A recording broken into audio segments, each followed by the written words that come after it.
AI দিয়ে করা হয় যে ক্যান্সার চিকিৎসা। হ্যাঁ, আপনি ঠিক শুনছেন। এটা কোনো সিনেমা না, এটা কোনো গল্প না, এটা কোনো ল্যাবের গোপন প্রজেক্ট না। একজন মানুষ তার মৃত্যু পথযাত্রী কুকুরকে বাঁচাতে এআই ব্যবহার করেছেন। কিভাবে সম্ভব হলো এটা? সম্পূর্ণ বিষয়টা আজকে আমি আপনাদের সামনে এক্সপ্লেন করব।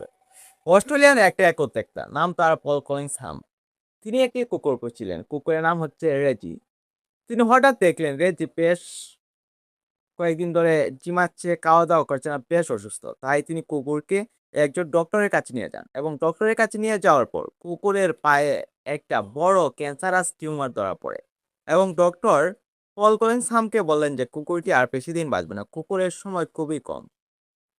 সেখানে যদি আমি আপনি হতাম তাহলে আমরা কুকুরকে বাসায় নিয়ে আসতাম এবং কুকুরের মৃত্যু হওয়া আগ পর্যন্ত আমরা অপেক্ষা করতাম। কিন্তু সেখানে পল কলিংহাম ঘটিয়েছেন অন্য আরেকটি ঘটনা।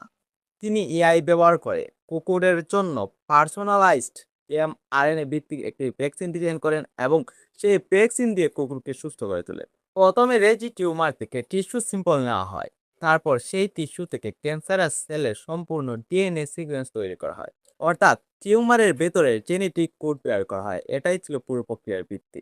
তারপর ডিএনএ ডাটা বিশ্লেষণ করে দেখা হয় কোন জিনগুলো মিউটেটেড, কোন প্রোটিন অস্বাভাবিকভাবে কাজ করছে, কোন সিগন্যালিং পথ ক্যান্সার সেলকে বাড়তে সাহায্য করছে। এই জায়গাতেই এআই প্রবেশ করে।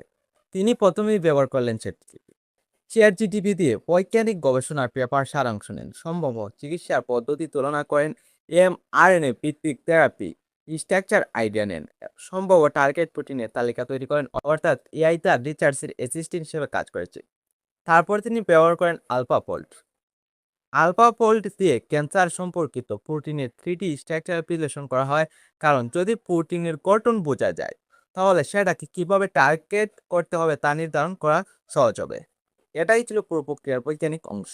তারপর সব ডাটা বিশ্লেষণের পর টিউমারের নির্দিষ্ট মিউটেশন টার্গেট করে একটা পার্সোনালাইজড mRNA ভ্যাকসিন ডিজাইন করা হয়। এই এই ভ্যাকসিন শরীরকে নির্দেশ দেয় এই নির্দিষ্ট মিউটেশন থাকা সেলগুলো শত্রু, ফলে শরীরের ইমিউনিটি সিস্টেম নিজেই ক্যান্সারের বিরুদ্ধে লড়াই শুরু করে। তিনি এই কাজটি একা করেননি, তিনি একটি বিশ্ববিদ্যালয়ের গবেষকদের সাহায্য নিয়েছে। এই ঘটনা হয়তো আমাদের সবার মনে একটি প্রশ্ন তুলছে, ভবিষ্যতে কি প্রত্যেক রোগীর জন্য আলাদা আলাদা জেনেটিক ভিত্তিক কাস্টম চিকিৎসা তৈরি হবে?